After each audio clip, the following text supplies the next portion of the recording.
But it'll say good day to you this day of your time. How are you all? All right. All right, thank you. Thank you for the co-creation of this interaction. Thank you for the allowance of this transmission. It is always our pleasure to interact with each and every one of you and all of you together.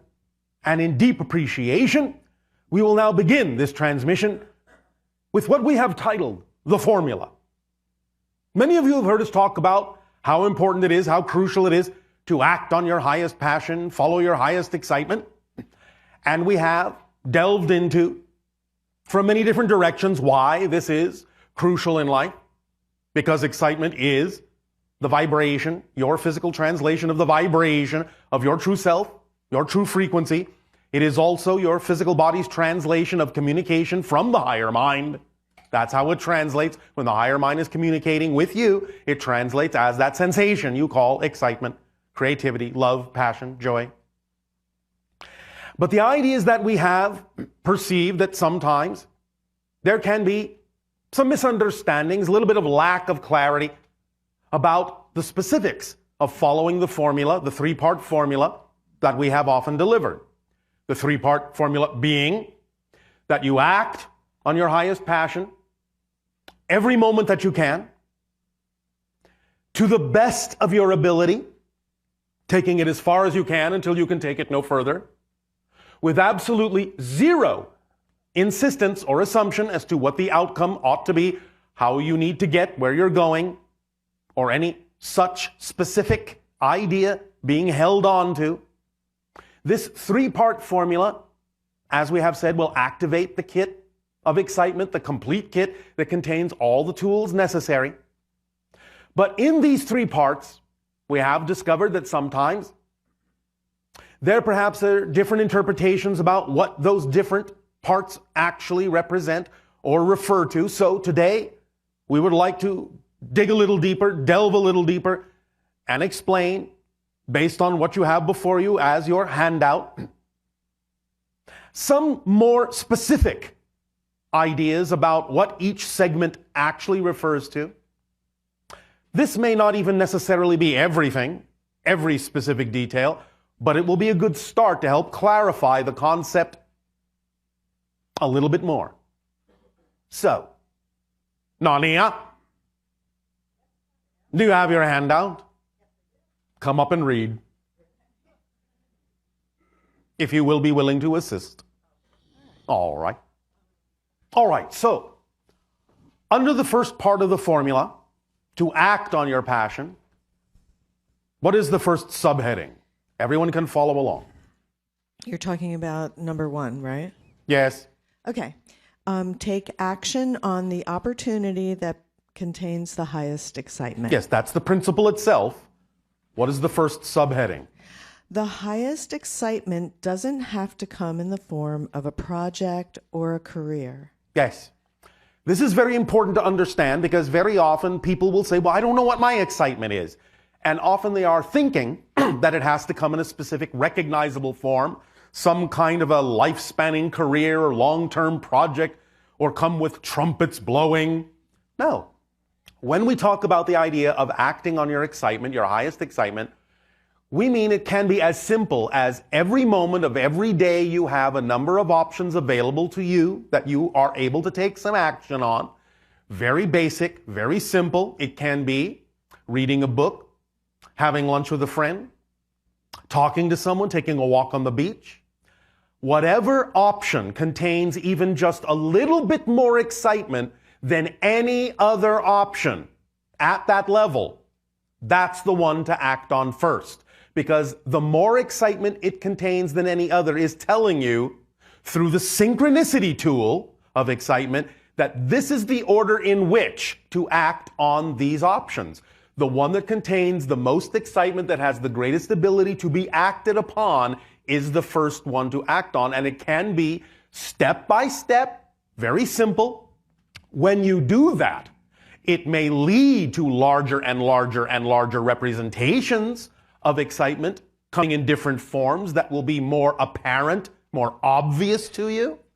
But really all we mean is You can take it a step at a time on every level, even the most basic level, and just at every moment, act on the one that contains the most excitement, more than any other excitement you have the greatest ability to do something about. That's really all it means, step by step, and it will lead to other representations and other experiences and other opportunities that will allow you to express your excitement in grander ways. And the next subheading is as long as an option contains even a little more excitement than any other option, act on it first. That's as we just said. Again, this is easy to do. We will assume, we may be wrong, but we will assume that you're all here today because this is what it excited you to do. But when you leave this transmission, this interaction today, again, you will have a number of options available to you. The only thing you need to do to activate this principle is just look at all the options and just choose to act on the one that contains more excitement than any other, even if it's only just a little bit more. That will be your clue and your indication that that comes first. Because again, one of the tools, as we will point out again later, is that excitement carries the organizing principle through synchronicity. And it will show you exactly in what order things need to be done, when they need to be done, and thus anything that doesn't fit in that day when you're done doesn't need to be done that day. It truly organizes your life automatically. The next subheading. Excitement is your body's physical translation of a communication from your higher mind. People on your planet ask all the time, how can I get a sign from my higher mind? How can I learn to communicate with my higher mind? How can I learn to recognize communication from it? I don't know, it must be difficult. Not at all. The things that excite you the most is actually your translation of that communication. So, when you're willing to act on the thing that contains the highest excitement, that is actually you paying attention to the message from your higher mind that's guiding you from a higher position, a broader point of view, saying, do this now, do this next, do this next. This is the order that works best for you. And when you act on that excitement to the best of your ability, with zero insistence on the outcome, that is actually your response to the higher mind. That's going, I hear you loud and clear. And so I will act on that, knowing that you are guiding me. And when you then respond to the higher mind through that action, because you are physical, so action must be taken to demonstrate your commitment to receive that communication from the higher mind. When you do that, then the higher mind knows you're listening, knows you're paying attention, and it can start giving you more things to act on that contain more excitement. But if you're not paying attention, if you're not acting on the excitement that it presents to you, that it communicates to you, why should it give you more? It would be pointless. So the higher mind will always wait for you to demonstrate that you've heard the higher mind through the translation of excitement, and that you are willing to respond to the higher mind through your actions. And then you start that dialogue going, and you start the ball rolling, and you start the momentum, and it will accelerate and accelerate and expand from there. And next, check your beliefs to make sure you aren't making anxiety appear to be excitement. This is crucial because many people will be afraid to face their fears because of negative belief systems within themselves about what it is they think they will encounter if they go exploring those things. And so many times they will gloss those anxieties, those fear-based beliefs over. They will ignore them. They will deny that they're there. They will not want to explore them, not want to admit that they're there. And so even though they may actually be feeling anxious, they may attempt to avoid looking at it or investigating it by making it appear or labeling it as my excitement. You have to be very clear in discerning within yourself what is truly excitement-based and what may be anxiety or fear-based. This is absolutely crucial, as is its reciprocal, which is check your beliefs to make sure you aren't making excitement appear to be anxiety through fear-based definitions. Yes. Many people on your planet will not be willing to act on their excitement because of fear-based definitions of what they think will happen if they do, oh, something bad will happen, or this will happen, or I'll lose this, or people will laugh at me, or judge me, or I won't belong, and everyone will walk away from me, and many other different kinds of fear-based beliefs if you are actually acting on your excitement. But the idea then is to, again, in the reverse, make sure that you are not dampening down your excitement, the things that could actually be what will give you the best possible life, just because you have a definition that isn't actually a definition of excitement. This is the irony, this is the paradox, as many people say, well, yes, I would love to act on my highest excitement, but if I do, I'm afraid that something bad will happen. That's not a definition of excitement. It's a different definition. You have to understand that in the purest form, excitement, by definition, cannot contain anything that would actually create a negative experience. So if you're making an association of a negative potential experience to the idea of excitement, then the definition you have created is actually not a real definition of excitement. It's a different kind of definition based on that fear-based belief.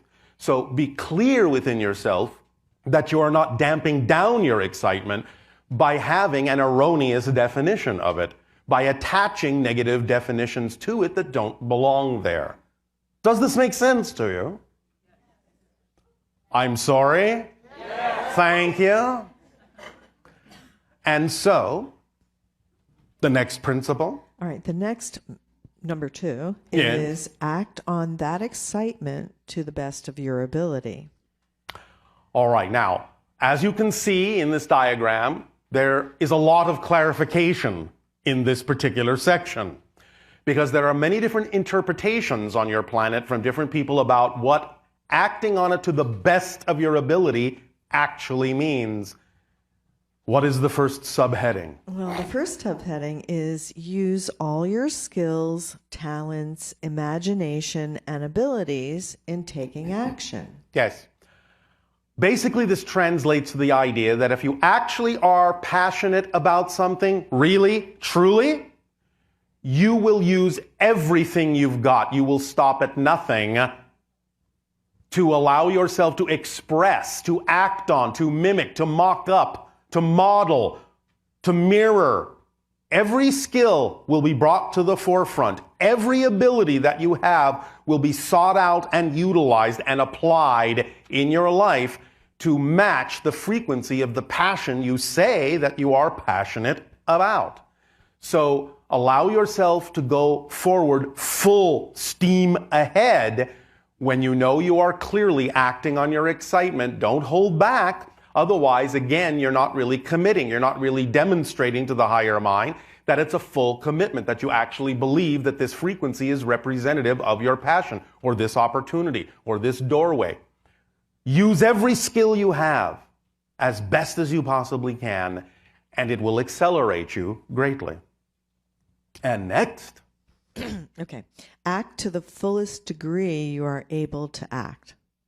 Again, this is a reinforcement of understanding that you must go all the way to the degree you are truly able to act on it. Not only bringing all the skills, but taking it as far as you can until you can take it no further. Exhaust every possible avenue. Take it all the way out. Again, if you are truly, truly passionate about something, you will stop at nothing. It will be your driving force. You will look for every nook and cranny, every doorway, every window, every path you possibly can to take it as far as you possibly can until your reality through synchronicity shows you there is simply nothing else that you can possibly do. And next. If more than one opportunity has equal ability to be acted upon, choose either, and it will show you whether or not to continue down that path. Again, through synchronicity, the idea is that if it seems to be that there are equal opportunities with equal abilities and equal excitement, it really won't matter which one you choose first. You might as well just flip a coin. Because if it is not the path of least resistance for you, it will be self-contained within the toolkit of excitement, and something will happen synchronistically to demonstrate to you that that wasn't necessarily the choice that serves you best.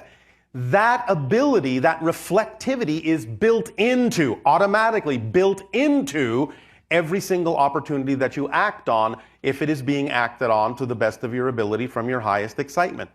And using the coin analogy, we are serious about that because sometimes the idea is you don't really know which one might be representative of your highest excitement sometimes until you actually flip the coin. You may think they're equal, but sometimes when you flip a coin and say, all right, if it's heads, I'll take path A. If it's tails, I'll take path B. And you flip it and it comes up tails and you go, oh, path B, oh darn, I really wanted path A. You will reveal to yourself in that coin flip what really contains more excitement. But if after even the flipping of the coin they still seem equal, then again, it doesn't really matter which path you take, for if it is not the path of least resistance, if it is not the path that serves you best at that moment, it will contain what it needs to contain to reflect to you that you need to choose the other path, because this is an automatic guidance system. It is an automatic, self-perpetuating, self-guiding system, self-correcting system. It contains everything that you need. So, you can utilize it that way as well. And next. Keep acting on it until you have no more ability to act. Again, take it as far as you can until you can take it no further. And again, be clear about the idea of what it means to have an ability to act on something. And this is where we get into some of the other definitions in this segment, is there are many different interpretations on your planet in people's minds about what it means to have the ability to act on something. So let's continue with the clarification. When you can act no further, choose the next most exciting thing you are able to take action on. Again, you will come to crossroads in acting on your excitement when it seems the excitement is exhausted, when it seems there is nothing else you can do, you've taken it as far as you can. Then again, when you come to those crossroads, you just repeat the process. You look around for the options that are available to you at that moment on any level, and you simply act on the one that contains more excitement than any other. And you keep repeating that process over and over and over and over and over and over again. And if you always do that, then your life will always be as exciting as it possibly can be at that moment, because you're always choosing the thing that contains more excitement than anything else. And you just keep on doing that. And why? Because you have given yourself no other choice, no reason to choose anything else. That's why. And that's as simple as it needs to be. And recognize the signs, reflections, and agreements that indicate an inability to take action. again, this comes back down to the definitions of what ability means. Now, each and every one of you has different abilities. Each and every one of you has a different relationship with the collective. Each and every one of you may have different ways of doing things, and so what works for you may not work for someone else, and vice versa. So you have to really be aware of what your abilities are and what the synchronicity of your reality shows you you are able to actually do and not do. And physical parameters, laws of society, moral values, and ethical standards can all indicate whether or not you have the ability to take action. this is the biggest one that needs the most clarification on your planet. Now, some of them are relatively obvious. Physical parameters. If you are literally, physically unable to take action on something for whatever reason, then that means you are unable to take action on it, and that is as good as a crossroads. It's as good as an arrow pointing in another direction saying, this direction that you are unable to act on is not the path of least resistance. So please don't stand there banging your head against a brick wall. Turn left, turn right, go around, do something else. Choose another thing that excites you. The things that may look like obstacles physically are not obstacles. They're road signs guiding you that you need to turn left, you need to turn right. You need to turn around here and now. And that actually will be the path of least resistance. Please remember that even though the path may seem to be winding and longer than another path you could take, if it is actually the path of least resistance, it will actually be the fastest path. Because even though another path may look shorter, if it's not the path of least resistance, it will take you longer to walk it. So don't be afraid of the winding path. If it's your true path, it will actually allow you to go with the flow much more easily. Now, the idea again of what your society in general has agreed are different kinds of ethical and moral parameters are important for you to pay attention to because you agreed to be part of this society. We understand that many times people on your planet don't necessarily agree or see the same things in the same way, morally or ethically or even legally. But the idea is to understand that if you are part of a society that in general has agreed that these things are in place for the general benefit of that society, then you have to be very, very, very clear about why you might think it's important to go against the grain of that moral imperative, that ethical structure, or those legal standards called laws. Because if you go against them just because you can't see any other way, then you're just not being creative or imaginative enough. The idea to understand is that you are part of that society and you agreed to be. If you do not approve of certain laws or ethical standards, then you have every right to change them in whatever way works within your society to do so. But just violating them is not the way to do it, and the idea that the law or ethical standard exists is a sign and an indication that you don't have the ability to go in that direction. You need to see it as clearly as you would see a brick wall, again, simply being an arrow pointing in an unexpected direction that is actually representative of the path of least resistance. Let us add another example to this that we have become aware of, because this particular idea has been bandied about in your society now for quite a while, and specifically we will use the example of what is called copyright law, since this seems to be a hotbed topic in your society. The idea that we have talked about that you call pirating material that doesn't belong to you is a perfect illustration of what we are saying here. There have been some individuals in your society that have come back with what you might loosely call a rebuttal to this concept of obeying the copyright laws by saying, but there have been all sorts of laws in society that we really shouldn't have followed. For example, at one point, slavery was legal. Should we follow those laws? This is really not a correct argument and is really very surface-oriented and actually misses the point. The difference between that scenario and what you are calling the copyright laws is not apples and oranges, it is apples and broccoli. It is two completely different concepts. The idea, first and foremost, and the basic understanding here is that, yes, we understand that there can be what you would call unjust laws in your society, and that there may be people who resist those and go against them and fight to change them in a variety of ways. And sometimes civil disobedience is one of those ways that you have available to you. But the real misunderstanding in that so-called argument, which is not really an argument at all, is the difference between the two ideas. Because what you would call slavery is designed to take people's rights away. Copyright law is designed to protect people's rights. That's the difference. And so such an argument simply means the person hasn't really thought it through.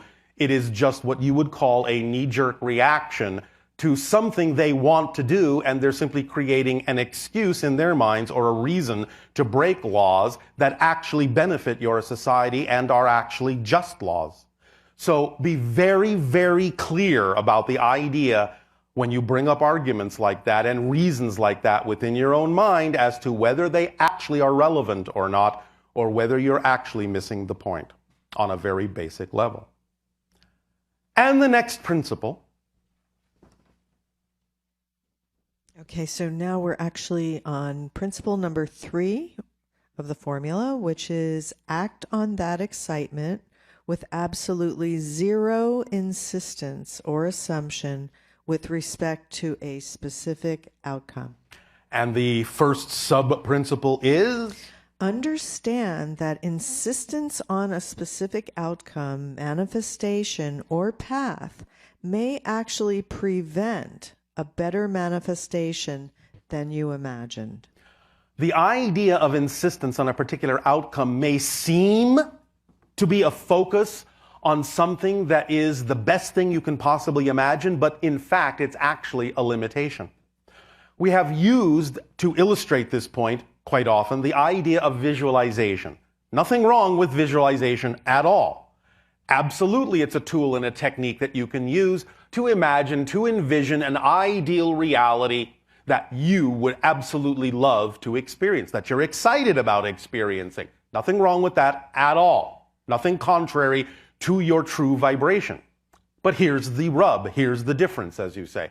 When you imagine, when you picture, when you visualize that so-called ideal outcome, that ideal reality, and you see yourself in that picture, in that visualization, you get excited about what you're seeing, don't you? Hello? Yes. All right. That's why you're visualizing it. You're pumping up your vibration. You're pumping up your excitement. You're getting excited about the idea, the possibility that this could actually manifest. And oh boy, wouldn't that be wonderful? Wouldn't that be just delicious? Wouldn't that be the best possible thing that could happen in my life? Well, maybe not. The idea is that maybe something even better than you were capable of imagining could happen. So if you insist on the picture that your physical mind created, how do you know you're not limiting yourself from something even better? Your higher mind may know of something even grander than your physical mind is capable of imagining, because your physical mind is not designed to know how something actually needs to happen. Your physical mind is only designed to know what's happening, to experience what's going on right now, what manifests right now.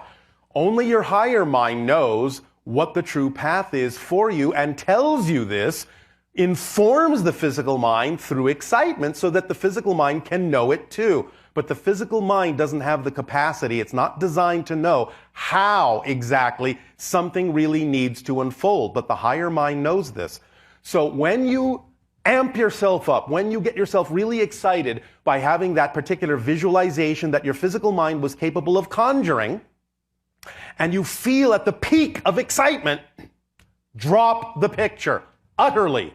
Zero insistence, zero assumption that it has to look like that, has to happen that way, you have to get there that way, or that anything specific about it really needs to come to fruition. Drop it utterly, but keep the vibration, the state of being of excitement. Then you are the driving engine itself, that you have now made room for the manifestation that the higher mind can bring to you that is actually representative of that state of excitement, which may be far grander than your physical mind was capable of visualizing. So when you understand that insistence on a particular outcome is actually a limitation, you will drop it, as you say, like a hot potato. Or perhaps some of you will drop it like a hot potato. And the next? The thing itself that excites you may not need to come to fruition. It may only excite you to get you to take action in order to create the state of being in which that thing actually needs to manifest. So again, yes, the idea is that when you drop the insistence, when you drop the assumption in that context, you will start to realize that sometimes things will excite you, but not for the reason you think. If you are holding on to certain beliefs that may make you resistant to moving in a certain direction, a direction you may really need to go in, something may crop up synchronistically in your life that will get you to move in that direction because it looks so exciting you just can't resist it. But never assume that the thing that excites you and gets you to move is the thing that actually has to manifest, because its job may only be to get you off your butt. And that may be it. And once you are moving, and once you are acting on your excitement, and once you're in that state of being, then the thing that really needs to be acted on and may really need to manifest can crop up as an opportunity and a circumstance before you. But never assume that what crops up actually has to be it. It may only be the thing that ignited you to start moving so you would have the momentum to take advantage of what really needs to manifest in your life. Okay, well, acting on this three-part formula with integrity aligns you with the complete toolkit of excitement that... When we say it's complete, we mean it's complete. If you need a refresher course on what that word means, please consult your local dictionary.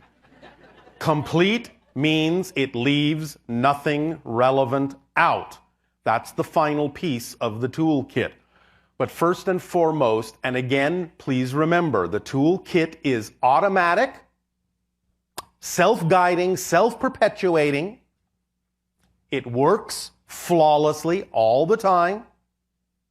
And it becomes, when you activate this three-part formula of acting on your highest excitement every moment that you can to the best that you are able, with zero insistence on the outcome or how you get there, the methodology or anything like that, then you activate the kit to work for you in a positive way, and the kit becomes the driving engine. That's the first tool that moves you through life, accelerates you.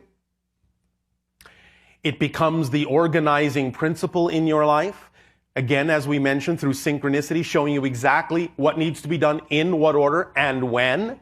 And whatever doesn't get done by the end of the day when you are excited about being tired and going to sleep, which is also an excitement, then it didn't need to be done that day. Because again, it's the organizing principle, and it knows exactly how to fill your day perfectly. And again, please remember that when we talk about acting on your excitement, we don't mean, as we have said very often, that you have to be jumping up and down with your hair on fire. Excitement can be a sense of balanced peace. It can be a very relaxed meditative state expressing your excitement. You don't have to be running around the room, bouncing off the walls to say, I'm excited. Look at me, I'm excited. And so, not only is it the driving engine and the organizing principle, but it is also the path of least resistance. It is also that which connects you to all other expressions of excitement. Even if on the surface they look unconnected, it's the excitement that tells you that they are. It is also what gives you support in life in all the ways you need it, in all the forms it needs to come. Whatever form of abundance that may be will be the form that needs to be there. So again, drop the insistence on what form in which abundance may need to come. Because again, you don't know what form actually may serve you best. If it's money, which we understand you have on your planet, then that's the form it'll come in. But if that's not the path of least resistance, another form of abundance may need to crop up, such as simply being gifted something. That's a form of abundance. But you must trust the synchronicity and the way your life unfolds in order to be open to all forms of abundance and not be insistent that it must come in a certain form, which again, paradoxically, closes the doors to which all other forms of abundance may actually reach you through. It also contains the reflective mirror, this kit, that reveals to you, as you're acting on your excitement, as you're moving forward, it reveals to you, in no uncertain terms, by bringing them up to your attention, anything that may be in your subconscious or unconscious mind that is out of alignment with your true vibration. Any negative fear-based beliefs that are out of alignment, it will bring them to your attention. So when you're acting on your excitement and suddenly one of these fear-based beliefs comes up, don't label that as something having gone wrong. That's exactly what needs to happen, because you need to be aware of these things. You need to identify these negative beliefs consciously in order to see that they don't belong to you, in order to see that they make no sense, in order to see that that's not what you prefer, in order to consciously realize that's not what you prefer to choose. And once you let that go, then you will add its energy to your excitement and you will continue to expand from there. And once again, this being a complete kit, it leaves absolutely nothing relevant out of your life. That's what we mean by complete. It will contain everything you need in perfect place, in perfect timing. You will find yourself synchronistically where you need to be, when you need to be there, with whom you need to be, doing what you need to be doing. All these things are automatic, and if you're willing to go with the flow, you will start experiencing this synchronicity in that way more and more and more and more. Life will become more ecstatic. It will become more effortless. It will become more joyful. It will become more creative. It will become more loving. It will become more aware of who and what you are. Know thyself. This all boils down to that. Know thyself. The ultimate formula. Be aware of your definitions. Be aware of what you're choosing. Be aware of what story you're telling yourself and living out. And choose the ones that you prefer instead. Again, this may not necessarily contain every single detail, but for now it is sufficient. And if you are willing to follow these guidelines and allow yourself to learn very effectively and make them your own, these principles and sub-principles, and remind yourself, if you find yourself slipping a little bit, go back to the sheet, remind yourself of the details here, of the precise definitions here, and then just move forward. Does this sound like fun? Yes. All right. Thank you for your assistance, Nania. Thank you, Tadeo. That was beautiful. And now, in return for the gift you are giving us and allowing us to experience all of you, I ask, in what way may we now be of service to you?